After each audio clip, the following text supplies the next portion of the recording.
clocked in late that night. It was my usual closing shift at Walmart, but there was something about the air that felt wrong.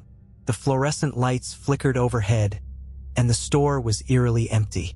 Usually, by this time, there were at least a few late-night shoppers roaming the aisles, but tonight it was silent. My manager, Brian, muttered something about a stockroom mix-up and disappeared, leaving me alone at the customer service desk. The quiet wasn't just a lack of sound. It was oppressive, like something waiting just out of sight. As I stood there, flipping through returns, I heard it, a faint scraping noise.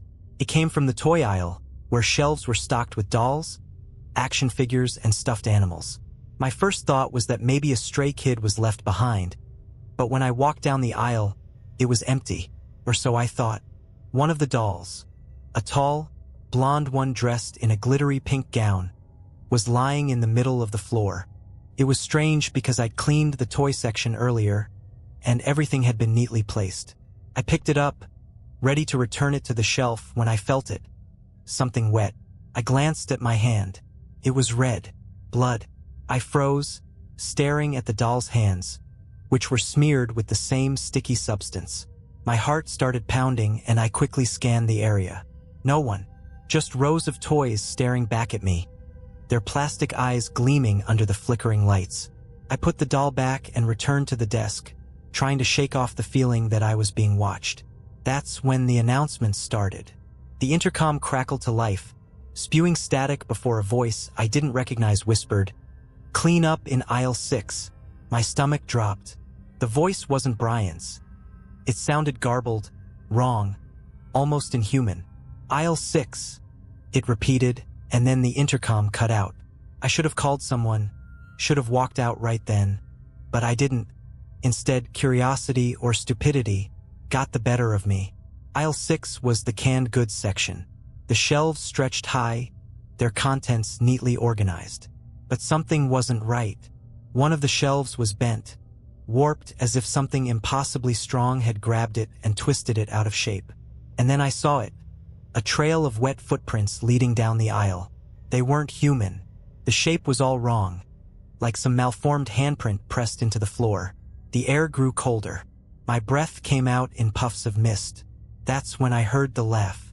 It was faint at first, almost like a child's giggle, but it grew louder and more distorted as it echoed through the store. I turned around, my flashlight shaking in my hand, and caught a glimpse of something darting past the end of the aisle. It was fast, too fast to be human, and its outline was wrong, like its limbs bent in ways they shouldn't. I ran back to the customer service desk, my heart pounding in my ears. The security cameras. If I could just get to the security room, I could figure out what was going on. The hallway leading to the security office was dark. The overhead lights flickered sporadically, casting long, twisting shadows on the walls. My footsteps echoed loudly, and I couldn't shake the feeling that I wasn't alone. When I reached the door, it was ajar. Inside, the monitors displayed a live feed of the store. I scanned the screens, my eyes darting from one aisle to the next. At first, everything seemed normal, but then I noticed it.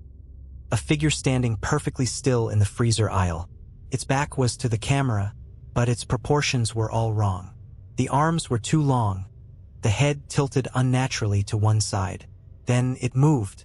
The thing turned its head toward the camera, and my blood ran cold. This face wasn't a face. It was a smooth, featureless expanse, except for its mouth. A gaping hole filled with jagged teeth. It stared directly into the camera, its mouth widening into what I could only assume was a grin, and then it pointed at me. I stumbled back, knocking over a chair, and when I looked back at the monitors, the figure was gone. The lights in the room flickered, and the door behind me creaked. I didn't wait.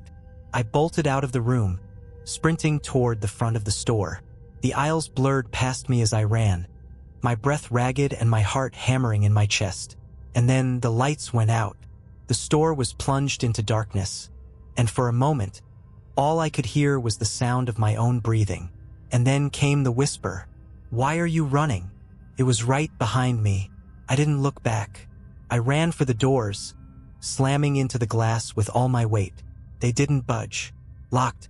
The thing was closer now. I could feel it, the air around me growing colder, heavier. And then, out of nowhere, the emergency lights flickered on. For a split second, I saw it. It was tall, impossibly tall, its limbs elongated and twisted. Its head scraped the ceiling, and its mouth, that horrible mouth, was wide open, revealing rows of serrated teeth dripping with something black and viscous. I don't know how I managed to move, but I did. I darted down a side aisle, weaving between shelves and knocking over displays in a desperate attempt to slow it down. Somehow, I ended up back at the customer service desk. My phone was there. With trembling hands, I grabbed it and dialed 911. The operator's voice was calm, too calm, as she asked for my location. I barely managed to choke out Walmart before the line went dead. The intercom crackled again. "Game over," the voice said, and then silence. I don't remember much after that. The cops found me outside the store, huddled in the parking lot, clutching my phone. They said the doors were unlocked when they arrived, but the store was empty. No sign of Brian. No sign of it. I quit the next day. But every time I drive past that Walmart, I can't help but glance at the windows. Sometimes I swear I see something looking back. Weeks passed after that night, but I couldn't shake the memories. They clung to me like a second skin, haunting my dreams and invading my thoughts during the day. I didn't tell anyone what really happened. What would I say? That something out of a nightmare was stalking the aisles of Walmart? I avoided that store like the plague, but the nightmares didn't stop. One night, I woke up drenched in sweat, heart pounding. The same dream, those jagged teeth, that awful whisper. I checked my phone, desperate for a distraction, when I noticed a text. It was from an unknown number. "Hey, need coverage for my shift tonight. Can you help? Brian." The same Brian who vanished that night. The same Brian who hadn't shown up for work since. My gut told me to ignore it, to block the number and forget I ever saw it. But curiosity gnawed at me. Against my better judgment, I responded, "Where have you been? What happened that night?" The reply came almost instantly. "Meet me at the store. Midnight. Bring a flashlight." I stared at the message, every fiber of my being screaming at me not to go. But there was a part of me, a dark, desperate part, that needed answers. If Brian was alive, he could explain what happened. Maybe I could finally put it behind me. By the time midnight rolled around, I was sitting in my car outside the Walmart parking lot. The store was dark, the lot eerily empty except for a few abandoned shopping carts scattered like debris. I hesitated, gripping the flashlight in my lap. "This is a bad idea," I muttered to myself, but I got out anyway. The automatic doors didn't open when I approached, but they were unlocked. I pushed them aside and stepped into the dimly lit entryway. The smell hit me first. It wasn't the usual mix of cleaning supplies and stale air. It was metallic, sharp, like rust and decay. "Brian," I called out, my voice echoing through the empty store. No answer. I turned on the flashlight and swept it across the aisles. The shelves were still stocked, but everything felt off. The colors seemed muted, the shadows longer than they should have been. I made my way toward the customer service desk, my footsteps echoing loudly in the silence. That's when I saw it. A trail of something dark smeared across the floor, leading into the back rooms. My stomach churned, but my legs moved on their own, following the trail like I was in a trance. The stockroom was colder than the rest of the store. The hum of the freezers was the only sound, a low, menacing drone that set my teeth on edge. The trail ended at the walk-in freezer. I hesitated, my hand hovering over the handle. "Brian," I whispered. The door creaked open, and the light from my flashlight illuminated rows of shelves packed with frozen goods. And something else. At first, I didn't understand what I was looking at. A bundle of fabric, dark and crumpled, lying in the corner. But then the bundle moved. It unfolded itself, limbs stretching unnaturally, joints cracking like dry branches. It wasn't Brian. The thing turned toward me and my flashlight caught its face, or what should have been its face. The same smooth, featureless surface stared back, and then its mouth split open in that awful grin. "Why did you come back?" it whispered, its voice like nails scraping glass. I stumbled back, my flashlight shaking as the thing rose to its full height. It had to duck to avoid hitting the ceiling, its twisted limbs moving in jerky, unnatural motions. I ran. I didn't look back, didn't think, just ran as fast as my legs would carry me. The stockroom blurred around me, the shelves and pallets blending into a chaotic mess as I sprinted for the exit. Behind me, I heard it, the scraping sound, like nails dragging across concrete, growing louder and faster. The lights in the store flickered, casting eerie shadows that danced and twisted as I reached the front doors. They wouldn't open. I pounded on the glass, screaming for help, but the parking lot was empty. The thing was getting closer. I could hear its rasping breath, feel the cold air it brought with it. In a last, desperate act, I grabbed a nearby shopping cart and slammed it into the doors. The glass shattered, and I scrambled through the jagged opening, cutting my arms and legs in the process. I didn't stop running until I was back in my car, blood dripping onto the steering wheel as I sped out of the parking lot. The next day, I drove past the store. It was closed, the windows boarded up, and a sign out front read, "Temporarily closed for maintenance." I knew better. That wasn't the end, though. A week later, I got another text. "Thanks for covering my shift. See you soon." I blocked the number, but every so often, I wake up to that same dream, those teeth that whisper. And when I check my phone, there's always a new message waiting for me, always from Brian. After that last text, I convinced myself it was a prank, some cruel joke being played on me by a coworker or someone who got hold of Brian's phone. I told myself that enough times to almost believe it. Almost. I avoided Walmart entirely, even driving miles out of my way to steer clear of it. Life went back to a fragile semblance of normalcy, but I still couldn't shake the feeling that I was being watched. It started small, little things I could explain away. The front door of my apartment unlocked when I was sure I'd locked it. My cat, usually skittish around strangers, staring intently at the same empty corner every night. A strange shadow in the mirror that didn't match my reflection. And then one night, it got worse. I was lying in bed, scrolling mindlessly on my phone, trying to drown out the nagging unease that had become my constant companion. The apartment was quiet, save for the hum of the fridge and the occasional creak of the old building settling. Then I heard it, the faint hum of fluorescent lights. At first, I thought it was my imagination, a trick of my overactive mind. But it grew louder, a low, electric buzz that sent shivers down my spine. It sounded exactly like the lights in Walmart, the ones that always flickered, casting weird, uneven shadows. I sat up, my heart pounding.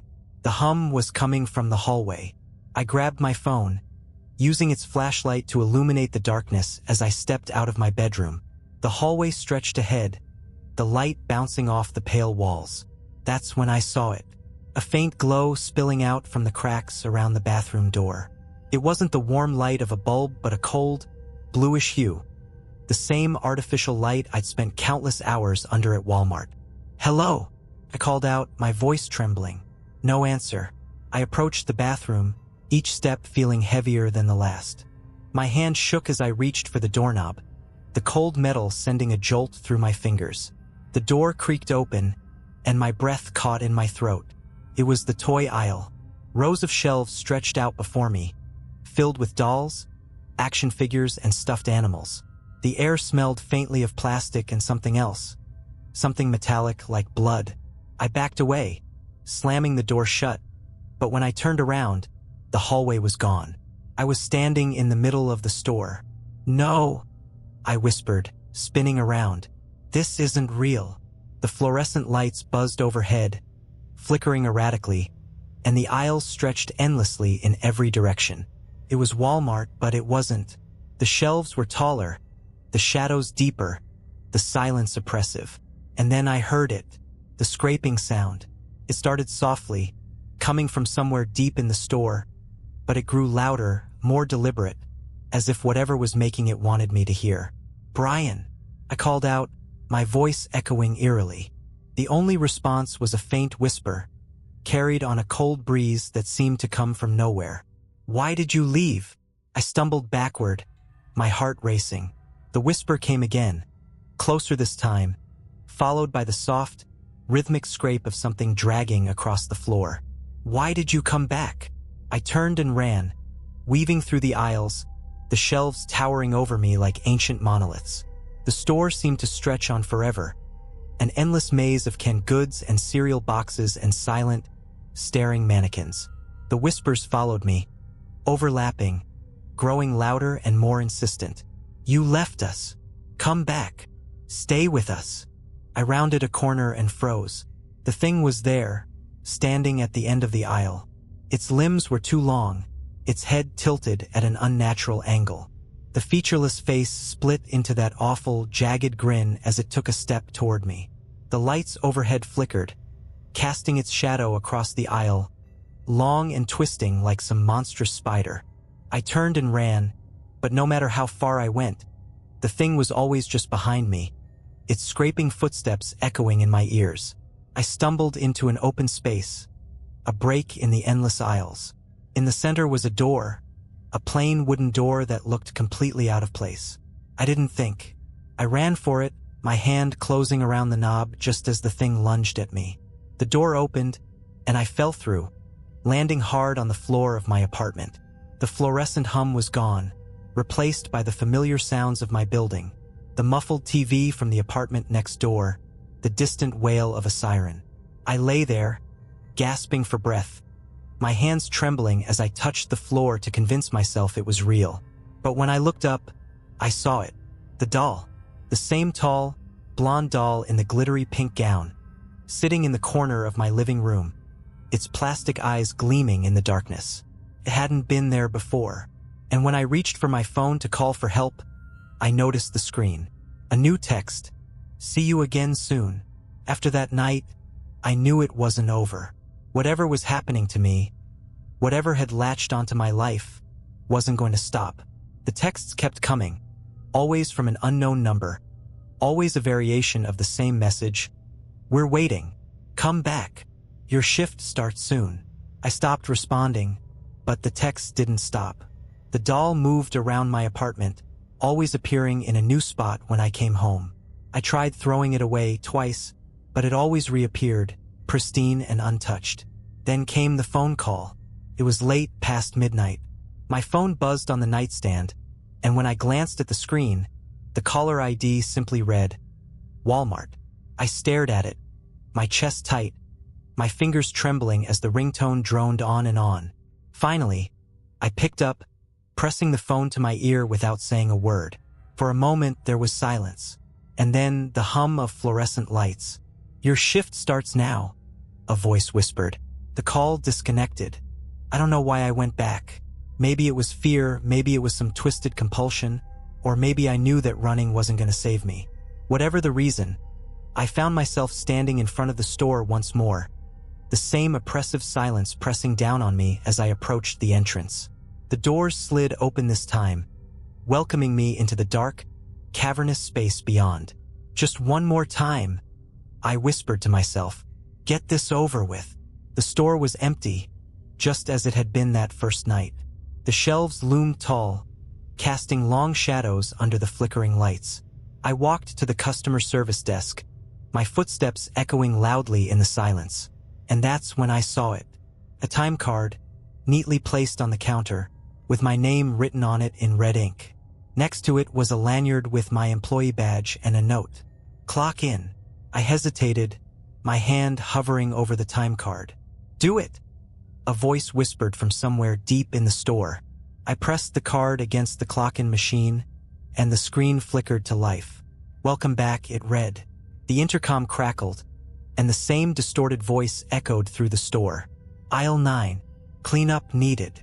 My body moved on its own, my legs carrying me toward aisle 9 even as my mind screamed at me to stop. The air grew colder as I approached, the shadows darker, deeper, as if the light itself was being swallowed. The aisle was empty, but the smell hit me immediately, metallic and sharp, like blood. In the center of the aisle was a puddle of dark liquid, spreading slowly across the floor. And then I heard it, the scraping sound.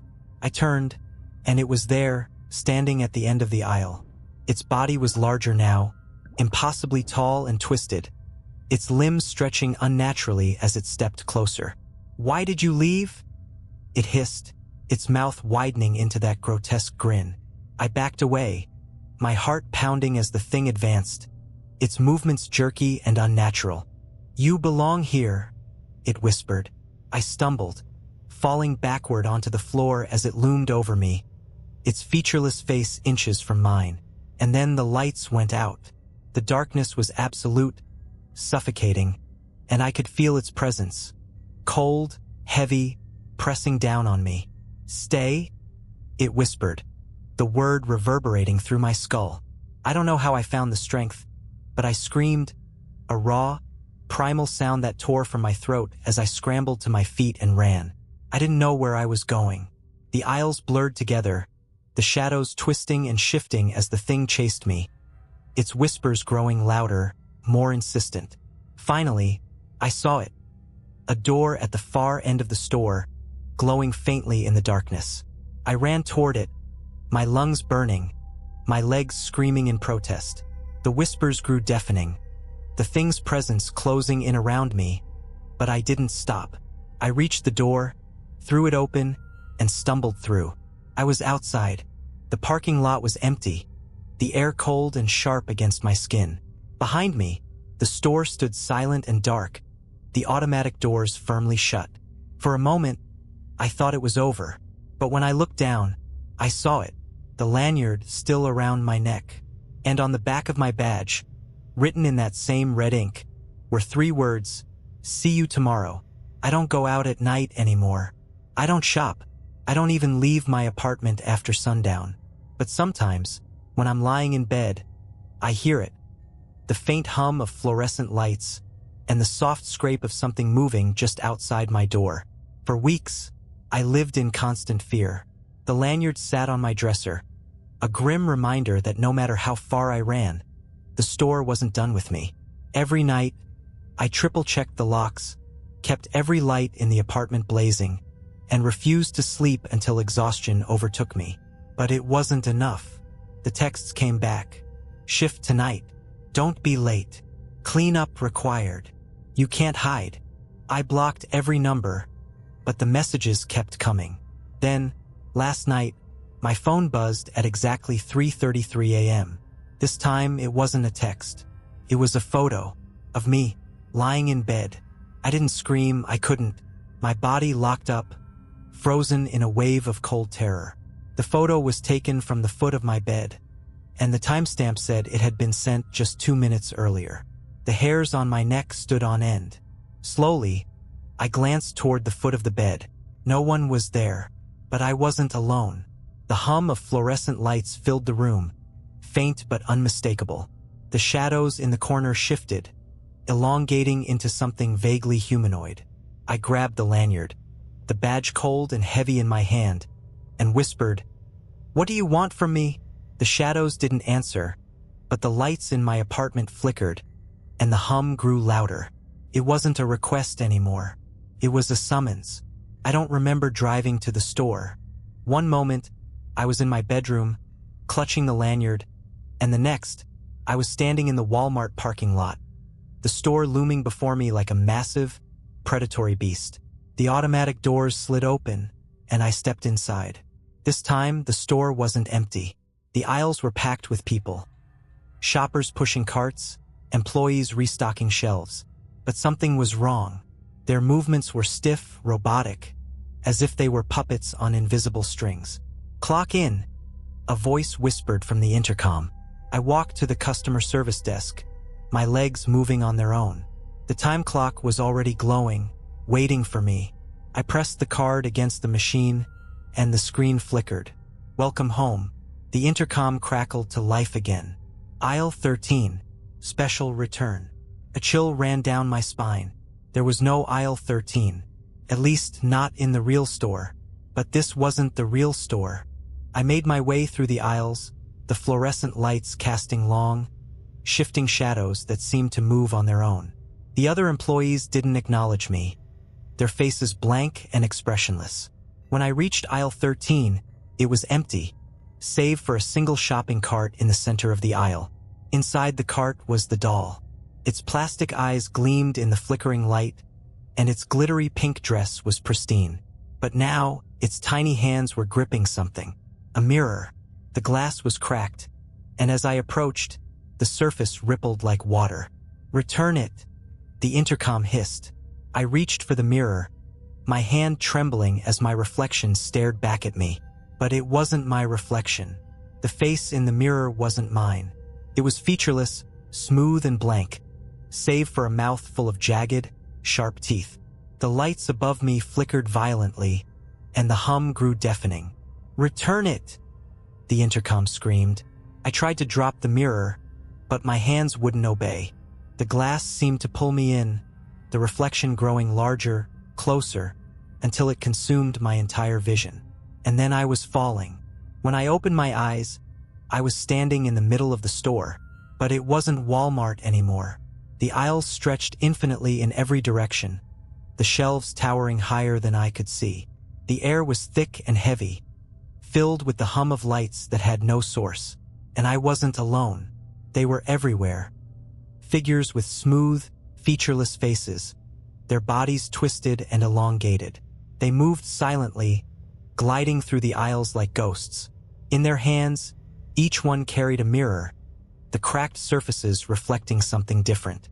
My childhood bedroom, the darkened parking lot, the freezer door. Each reflection showed a moment from my life, twisted and wrong, as if someone had reached into my memories and distorted them. "Welcome to your final shift," a voice whispered behind me. I turned, and it was there, the thing that had haunted me from the beginning. Its jagged grin stretched impossibly wide, and in its hand, it held the doll. "You can't leave," it hissed. "Not until the return is complete." I backed away, but the mirrors began to close in around me, their surfaces rippling as if they were alive. "No," I whispered, shaking my head. "This isn't real." The thing's grin widened, and it held out the doll. "Take it." I didn't want to, but my hands moved on their own, reaching out and grasping the cold, plastic body. The moment I touched it, the mirrors shattered, the sound deafening as shards of glass rained down around me. When I looked up, I was back in the parking lot, the doll still in my hands. The store was gone. Not closed, not boarded up. Gone. Just an empty lot where it used to be, the asphalt cracked and overgrown with weeds.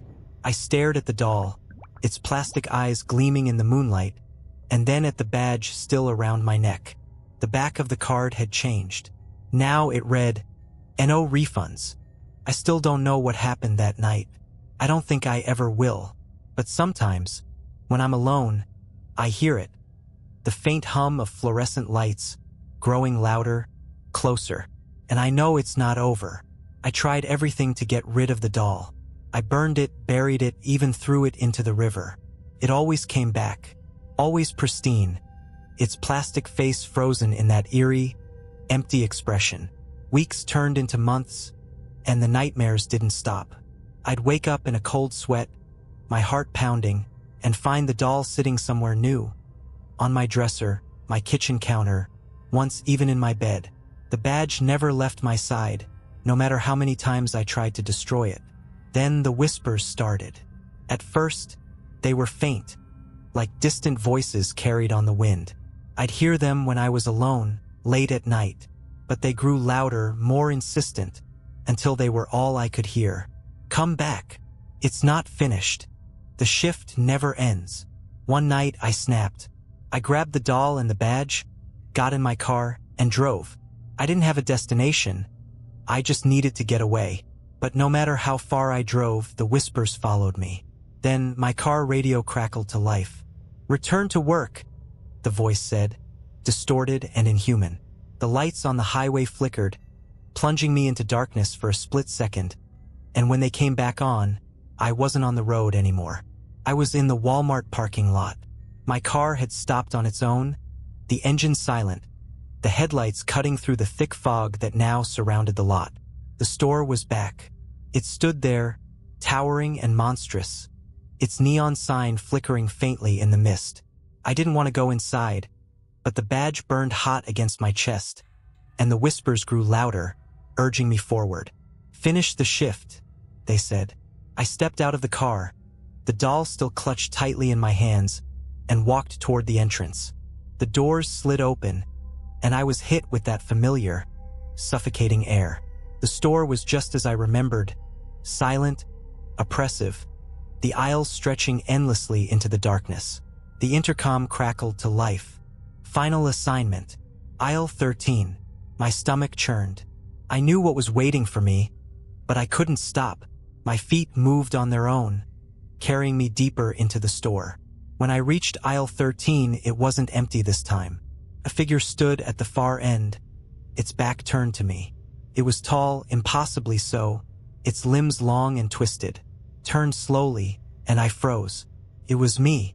The figure's face was mine, but warped. Its eyes too wide, its mouth twisted into that awful, jagged grin. It held the doll in its hands, cradling it like a child. "Return it," it said, its voice a perfect imitation of mine. I shook my head, backing away. "No, I'm done with this."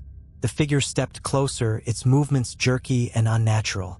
"You can't leave," it hissed. "Not until it's complete." The lights above me flickered violently, and the air grew colder. "No refunds," it whispered. I screamed, hurling the doll at the figure with all my strength. The moment it hit, the figure shattered like glass, the pieces dissolving into the air. The store trembled, the shelves rattling as the lights flickered faster and faster. "Return denied," the intercom said, its voice distorted and garbled. The floor beneath me cracked, splitting open to reveal a dark void. I tried to run, but the ground gave way, and I fell. When I woke up, I was lying on the asphalt of the parking lot. The store was gone again, replaced by an empty field of weeds and rubble.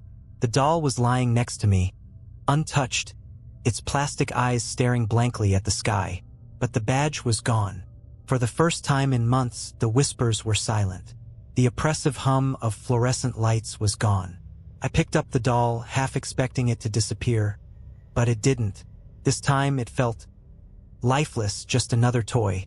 I drove home in silence, my mind racing with questions I'd never have answers to.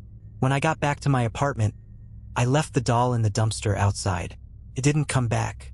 For now, the nightmares have stopped. The texts, the whispers, the shadows, they're all gone.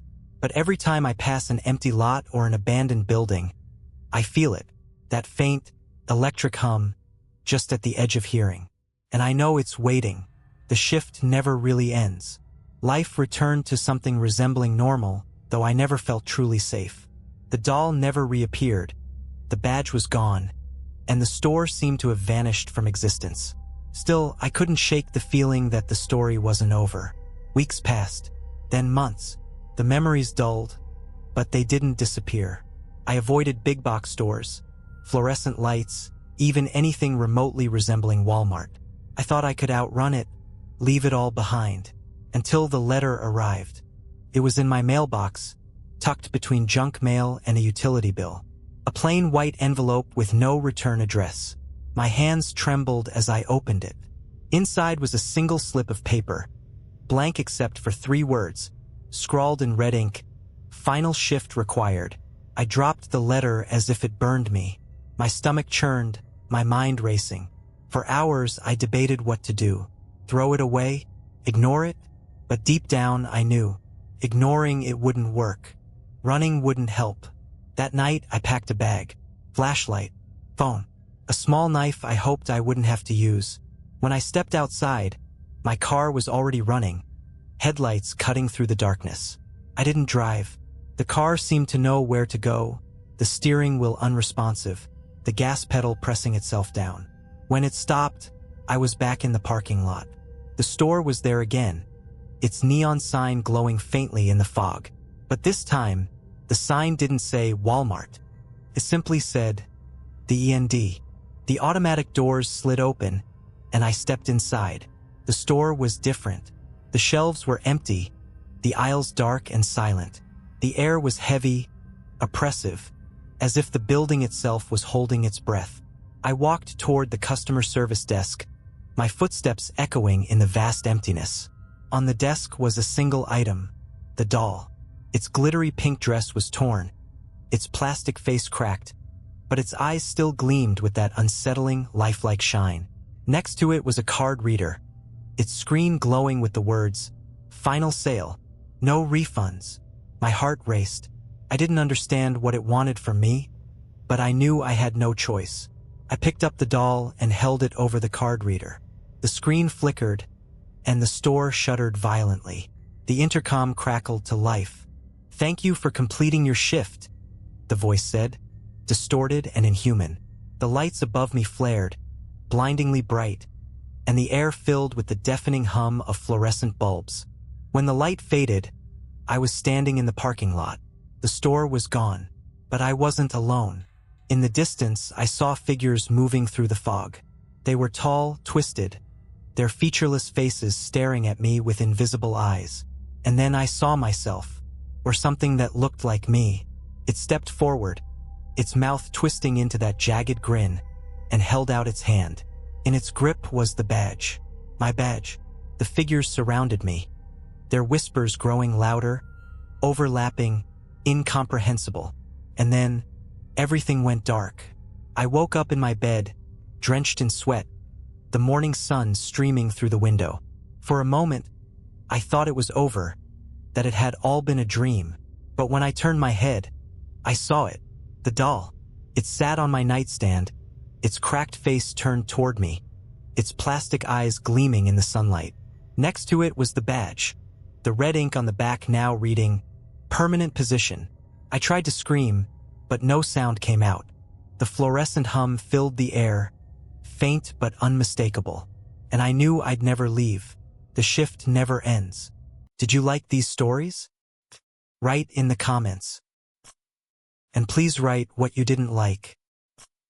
It will be useful for me to know your opinion. And I will improve my work. Thank you. Subscribe to my channel and click the bell so as not to miss new stories. I try for you.